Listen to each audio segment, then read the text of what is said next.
Hello students, in this video we are going to discuss about increase and decrease percent, discount and some terms related to the profit percent and loss percent. So our first topic is increase and decrease percent. Increase and decrease percent क्या होता है ये? इसके लिए हम एक example consider कर लेते हैं. Suppose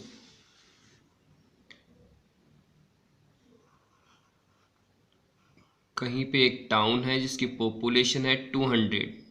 clear? एक टाउन जिसकी पॉपुलेशन कितनी है 200. वहाँ पर ईयर 1 ईयर के अंदर 10% पॉपुलेशन क्या हो जाती है, इंक्रीज हो जाती है.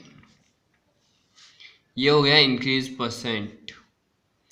अब हमें ये बताना है कि 10% इंक्रीज होने के बाद में पॉपुलेशन उस टाउन की कितनी हो जाएगी. मैं क्वेश्चन रिपीट कर देता हूँ, अच्छे से देखना. इस एग्जांपल का यूज करके हम आसानी से इंक्रीज एंड डिक्रीज परसेंट को पता कर पाएंगे कि ये होता क्या है. Suppose there is a town say A and its initial population, or we can say that the population in year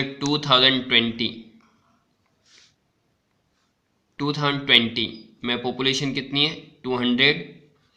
per year कितना इंक्रीज हुआ 10%. हमें ये बतानी है 2021 में पॉपुलेशन कितनी हो जाएगी. कैसे सॉल्व होगा? इसे सॉल्व करने से पहले हम वापस इधर चलते हैं. सेम सपोज एक टाउन जिसे हमने ए से डिनोट कर रखा है. 2020 ईयर 2020 में पॉपुलेशन कितनी है 200 और इंक्रीज कितनी हो रही है 20% पर ईयर. तो क्या आप ये बता सकते हो कि 2021 में पॉपुलेशन कितनी हो जाएगी? बिल्कुल सिंपल है. 2020 में पॉपुलेशन थी 200. पर ईयर कितना इंक्रीज होता है 20%. पर ईयर इंक्रीज दे रखा है कितना 20% इंक्रीज हो गए. तो 2021 में कितनी हो जाएगी 200 plus 20 that is equals to 220 वहां की पॉपुलेशन हो जाएगी. लेकिन यहाँ पर परेशानी क्या आ रही है? यहाँ पर तो हमने इजीली सॉल्व कर लिया क्योंकि हमें क्या गिवन थे नंबर ऑफ पर्सन्स जो इंक्रीज हुए थे और इनिशियल पॉपुलेशन भी किस में गिवन थी नंबर ऑफ पर्सन्स के फॉर्म में. लेकिन यहाँ पर उन्होंने इंक्रीज पर्सन्स की फॉर्म में नहीं देखकर आपको परसेंटेज की फॉर्म में दिया है. 10% पर ईयर इंक्रीज हो रही है 10% पर ईयर. तो हम सबसे पहले क्या करेंगे इस परसेंटेज को कन्वर्ट करेंगे जो हमने अर्लियर वीडियो में सीख रखा है कि कैसे हम परसेंटेज को कन्वर्ट कर देते हैं नंबर्स की फॉर्म में, फिगर की फॉर्म में. तो सबसे पहले 2021 में पॉपुलेशन निकालने के लिए हम क्या करेंगे इंक्रीज कितना हुआ और ये इंक्रीज हमें नंबर की फॉर्म में चाहिए. कितना इंक्रीज हुआ 10%. परसेंटेज किसी चीज का निकलता है 10% of 10,000, 10% of 50,000, 10% of ₹100, 10% of initial population 200. And 10% हमें फाइंड आउट करना है. किसका 10% फाइंड आउट करना है 200 का. अगर हम 10% निकालते हैं 10% means 10 percentage means out of 100 of means multiply 200. हम इसे आसानी से सिंप्लीफाई कर सकते हैं. 0 एंड 0 कैंसिल 10 टू जा 20. अब क्वेश्चन किस फॉर्मेट में कन्वर्ट हो गया? बिल्कुल सिंपल सा. सिटी ए 2020 में पॉपुलेशन 200. इंक्रीज कितना हुआ 20% पर ईयर. ये जो 10% पर ईयर था इसको हमने कन्वर्ट कर दिया 10% पर ईयर कह सकते हो आप, या फिर अब हम ये कह सकते हैं 20% पर ईयर. तो 2021 में पॉपुलेशन कितनी हो जाएगी? बिल्कुल इजीली फाइंड आउट कर सकते हो 2021 में पॉपुलेशन कितनी हो जाएगी. पहले कितनी थी 200.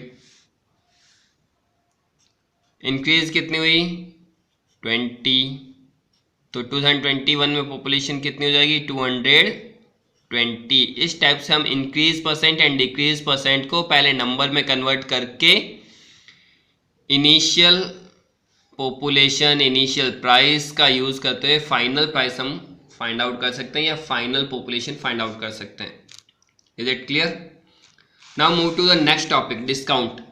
ये हमारे डेली लाइफ में काफ़ी यूज आने वाला टॉपिक है डिस्काउंट। हम कभी भी मार्केट के अंदर मूव करते हैं तो कई जगह ये लिख रखा होता है 10% डिस्काउंट, 20% डिस्काउंट।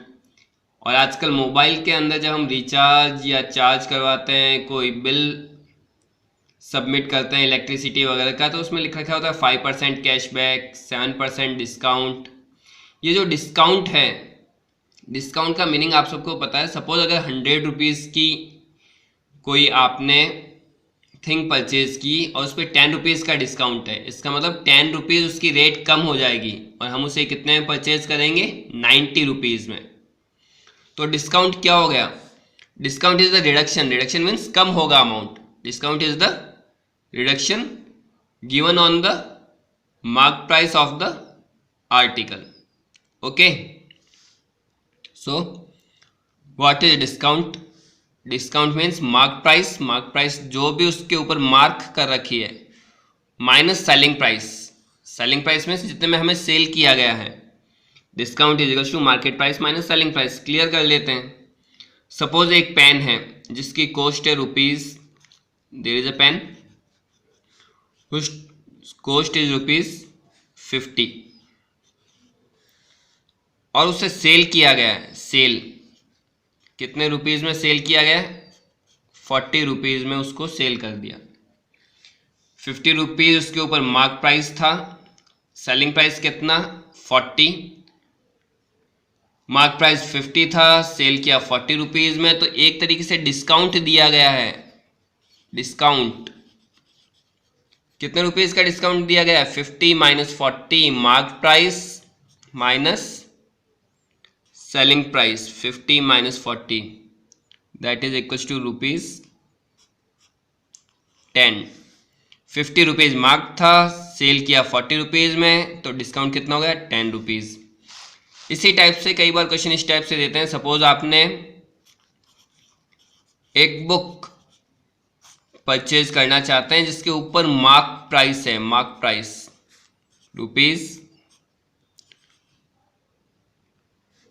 ₹240। ओके, और इस पर डिस्काउंट दिया जाता है, लेकिन डिस्काउंट किस में दे दिया उन्होंने? परसेंटेज के अंदर। कितना डिस्काउंट है? 10%। तो बताइए आपने उस चीज को कितने रुपीज में परचेज किया, कितने रुपीज में वो बुक आपको मिलेगी? ये तो कंफर्म है 240 में नहीं मिलेगी। उसका रीजन 240 रुपीज़ तो मार्क प्राइस है और उसके ऊपर शॉपकीपर आपको क्या दे रहा है? 10% का डिस्काउंट दे रहा है। लेकिन अगर काश ये डिस्काउंट रुपीज़ में होता तो हम डायरेक्ट माइनस कर लेते हैं। तो हमें क्या करना है? इस डिस्काउंट परसेंट को रुपीज़ में कन्वर्ट करना है। बिल्कुल वैसा ही क्वेश्चन है जैसा हमने यहाँ पर किया था। इंक्रीज परसेंटेज में गिवन था, हमने इंक्रीज को नंबर में कन्वर्ट किया। यहाँ पे डिस्काउंट परसेंटेज में गिवन है, इसे हमें किस में कन्वर्ट करना है? रुपीज़ में। तो सबसे पहले हम डिस्काउंट फाइंड आउट करेंगे। डिस्काउंट गिवन था लेकिन परसेंटेज में गिवन है। अब मैं डिस्काउंट फाइंड आउट करने वाला हूँ इन रुपीज़। अब रुपीज़ में कैसे फाइंड आउट करना है? बिल्कुल वैसे ही। डिस्काउंट परसेंट कितना है? 10% ऑफ 10% किसका? डिस्काउंट हमेशा किस पे कैलकुलेट किया जाता है? मार्क प्राइस पे। Discount is the reduction given on the mark price. Mark price पे कैलकुलेट करना है। Then 10% of mark price. What is the mark price here? Here the mark price of the book is ₹240. That means 10% of 240. 10 divided by 100 multiply 240.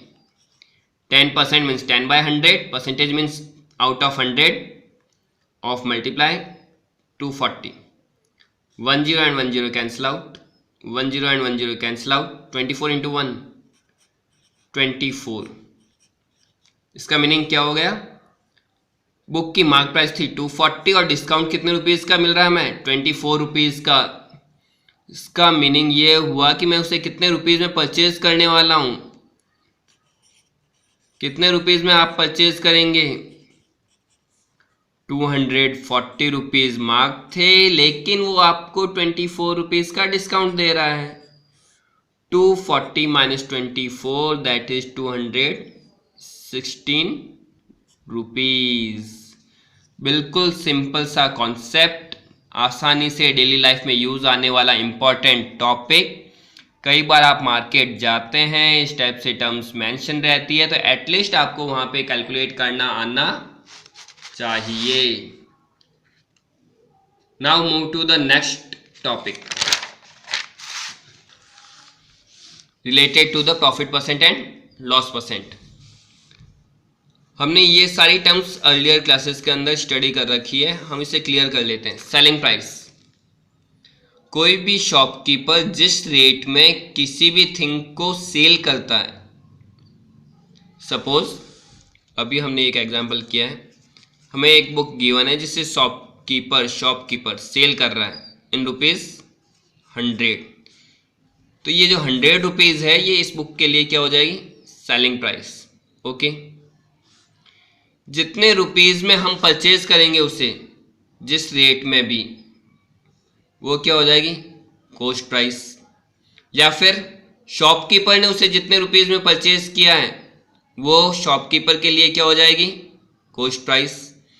अच्छे से समझना, हम पहले ये दोनों पॉइंट्स शॉपकीपर के पॉइंट ऑफ व्यू से डिस्कस करते हैं। एक शॉपकीपर है जिसने एक बुक को 100 रुपीज़ में सेल किया, तो शॉपकीपर के लिए उस बुक की सेलिंग प्राइस कितनी हो जाएगी? 100 रुपीज़। शॉपकीपर ने सेल किया, इसका मतलब शॉपकीपर ने पहले उस बुक को परचेज भी तो किया होगा। सपोज उस बुक को 90 रुपीज़ में शॉपकीपर ने परचेज किया, तो शॉपकीपर के लिए कॉस्ट प्राइस कितनी हो जाएगी? 90। क्लियर? अब यहाँ पे आ जाइए आप, प्रॉफिट एंड लॉस। इनके बेस पे हमेशा प्रॉफिट एंड लॉस कैलकुलेट होता है। शॉपकीपर ने उसे परचेज किया 90 रुपीज़ में, सेल किया 100 रुपीज़ में, तो बहुत आसानी से आप ये बता सकते हैं कि उसे प्रॉफिट हुआ या लॉस हुआ। परचेज किया 90 में, सेल किया 100 रुपीज़ में, तो कंफर्म है उसे 10 रुपीज़ का क्या हुआ? प्रॉफिट। और प्रॉफिट कब होगा? When selling price is greater than cost price, that means profit is equals to SP minus CP. और लॉस कब होगा? When cost price is greater than selling price, that's why the formula of loss is equals to CP minus SP. Clear? अगर selling price ज़्यादा है तो profit होगा, और अगर कॉस्ट प्राइस ज़्यादा है तो क्या होगा? लॉस। इसी प्रॉफिट और लॉस को हम आसानी से profit percent and loss percent की फॉर्म में कन्वर्ट कर सकते हैं using this formula. Profit percent is equals to profit upon CP into 100 and loss percent is equals to loss upon CP into 100। Is it clear? अब अगर कोई पूछे कि सर ये फॉर्मूला कहाँ से आया, क्यों हम ऐसा करते हैं, profit percent is equals to profit upon CP into 100, तो बेटा बिल्कुल सिंपल सी चीज़ है, percent means out of 100। Clear? किसी का ही परसेंटेज अगर आपको फाइंड आउट करना है, दैट मीन्स आउट ऑफ 100 उसका पार्ट फाइंड आउट करना है। तो अगर कॉस्ट प्राइस को हम सीपी से डिनोट करें, अगर सीपी कॉस्ट प्राइस है तो प्रॉफिट कितना हो रहा है? पी। अगर कॉस्ट प्राइस 1 रुपीज़ कर दें, उस केस में P upon CP unitary method. और अगर मैं कॉस्ट प्राइस 100 रुपीज़ कर दूं तो यूनिटरी मेथड के according P upon CP into 100। अच्छे से देखना आप इस चीज़ को, ये यूनिटरी मेथड है। यूनिटरी मेथड आपने अर्लियर क्लासेस में कर रखा है, तो पहले मैं आपको वापस दोबारा यूनिटरी मेथड बता दूं ताकि ये आसानी से बता पाऊँ कि ये फॉर्मूले कहाँ से आए हैं। सपोज 10 पेंस की कॉस्ट 100 रुपीज़ गिवन है, ₹100 और 120 कंसिडर कर लेते हैं। सपोज 10 पेंस की कॉस्ट है 120। अगर मुझे 100 पेंस की कॉस्ट फाइंड आउट करनी है तो क्या करना होगा? यूनिटरी मेथड यूज़ करूँगा। The cost of 10 pence is equals to rupees 120, then cost of 1 pen, cost of 1 pen कम होगी या ज़्यादा होगी? कम होगी, और कम होती है तो हम हमेशा क्या करेंगे? Divide 120 divided by 10। अब आप इस स्टेप को भूल जाइए थोड़ी देर के लिए। हमें गिवन है cost of 1 pen is equals to 120 upon 10, then cost of 100 pens, इन दोनों को कंपेयर करना है। 1 पेन की कॉस्ट गिवन है, 100 पेन की कॉस्ट ज़्यादा होगी या कम होगी? ज़्यादा होगी ऑब्वियसली, और ज़्यादा होगी तो हम क्या करेंगे? मल्टीप्लाई। ओके, सेम स्टेप्स हमें यूज करने यहाँ पर। सपोज कोई कॉस्ट प्राइस है जिसको मैंने सीपी से ही डिनोट कर रखा है, 100 रुपीज़ हो सकती है, 500 रुपीज़ हो सकती है, 1000 हो सकती है। If cost price is denoted by CP then profit is P, जैसे यहाँ पे थी। अगर कॉस्ट प्राइस 1 रुपीज़ हो जाए तो प्रॉफिट क्या हो जाएगा? रिड्यूस हो जाएगा। रिड्यूस मतलब कम हो जाएगा, कम होता है तो हम डिवाइड करते हैं प्रॉफिट अपॉन सीपी। क्लियर? जैसे यहाँ किया था, 1 पेन की कॉस्ट निकालेंगे तो रिड्यूस होगी तो हम डिवाइड करेंगे, इस टर्म में इस टर्म का डिवाइड, तो प्रॉफिट में सीपी का डिवाइड। और प्रॉफिट परसेंट निकालना मीन्स मुझे out of 100 part find out करना है। तो when cost price is ₹100 then profit is equals to profit upon CP into 100 and this is known as profit percent. Okay, clear? Thank you and have a nice day.